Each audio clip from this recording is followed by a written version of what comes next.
Bonjour à toutes et à tous, j'espère que vous allez bien, et aujourd'hui on se retrouve pour un nouveau retour des séances sur un film que tout le monde attend, qu'on a eu une com monstrueuse dessus. Non, je parlerai pas d'Assassin's Creed, je vais parler d'un petit film indépendant, comme d'hab, un film que tout le monde s'en bat les couilles, tout le monde s'en fout complètement, car le film est distribué comme une merde. Patterson, de Jim Jarmusch. Qu'est-ce que ça raconte Patterson? Bah ça raconte, une semaine de vie de Patterson. Voilà. Je crois que je peux pas pitcher le mieux. Je peux pas pitcher mieux là. Non mais c'est ça, mais le pitch c'est vraiment ça. Bon, certains vont me dire, le film c'est chiant, c'est aussi chiant qu'un film français, ça fait presque pige un film français totalement merdique, mais là on a un film de Jim Jarmusch. C'est un film français, ça pourrait être un pitch de film français, mais un film français, au moins il y a un cadre, il y a de la gueule. Et justement, je vais en parler en parallèle aussi du film qui est sorti cette semaine et que tout le monde disant qu'il est très bien, et moi je le trouve très moyen, c'est Assassin's Creed.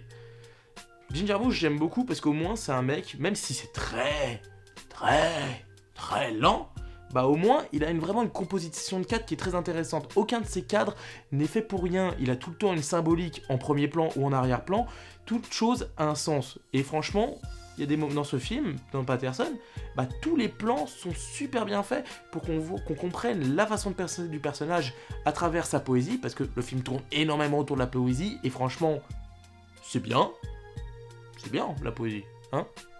C'est très bien. Écoutez un peu de poésie, des fois c'est cool. Et justement, cette compo est très intéressante, le cadre prend bien son plan pour faire dans l'action et pour jouer à des moments dans l'humour. Et c'est très bien fait. Aujourd'hui, on a un gros problème avec le cinéma, notamment hollywoodien, qu'on nous sort depuis pas mal d'années, c'est d'aller dans un montage très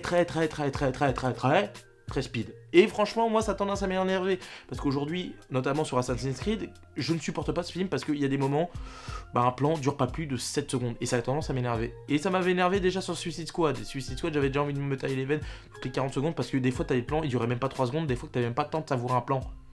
Et ça m'énerve. Moi, j'aime bien des fois, si tu remarques un petit peu le cinéma, on va dire, des hollywoodiens des années 90, début 2000, même début 2010, t'avais encore des mecs qui faisaient quand même des cadres, et qui avaient un cadre qui avait un sens. Tu prends par exemple Claude Atlas des Wachowski, des frères Wachowski, des sœurs qui sont devenus des sœurs Wachowski maintenant, au moins il y a une véritable compo de cadres, et le cadre a un sens, et qu'il est vraiment magnifique. Et je prends par exemple dans Assassin's Creed une scène qui est intéressante, où c'est le père qui va rejoindre les autres Templiers pour donner la pomme. Oui, ça fait dit comme ça a l'air ridicule, mais il va donner la pomme.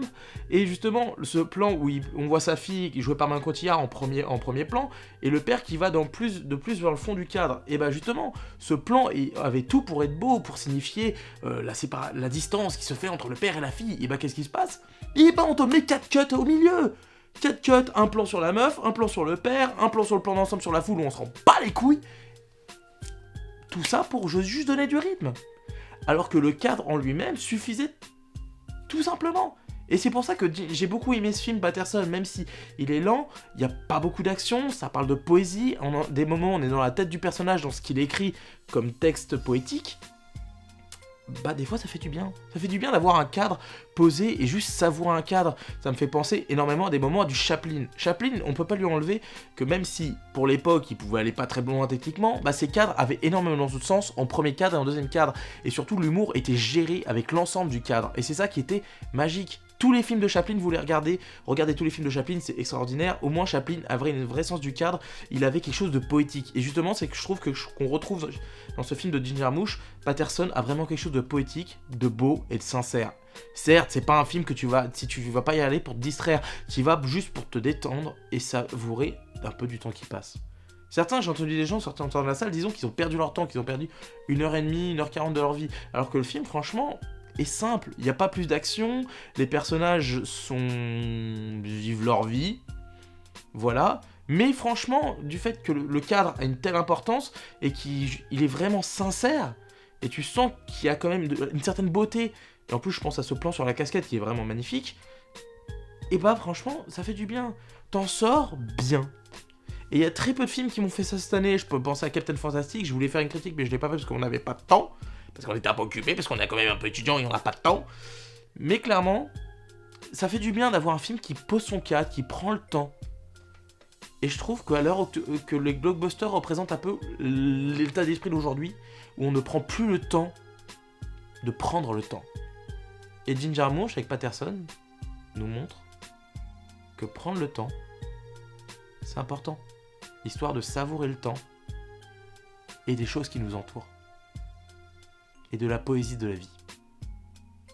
En tout cas, voilà, cette critique a été un peu courte que d'habitude. C'est plus une vidéo en mode recommandation. Parce que le film a une très faible prix de distribution. Mais franchement, en plus, Adam Driver est vraiment très bon. Beaucoup de gens le bâchent à cause de Star Wars 7. Alors que moi, je trouve ça bon, perso. Après, mais par contre, il y a une actrice, j'arrive pas à dire son nom. C'est Gail Shifteh Farahani. C'est une iranienne. Franchement, ce personnage, je l'adore. Il est fou. Et à chaque fois qu'elle a fait des cupcakes dans le film, et franchement, ça me donne la dalle. À chaque fois que je vois ces cupcakes, où ça me donne la dalle. Enfin voilà. Et sa tarte au brocoli, elle a l'air vachement bon. Enfin voilà.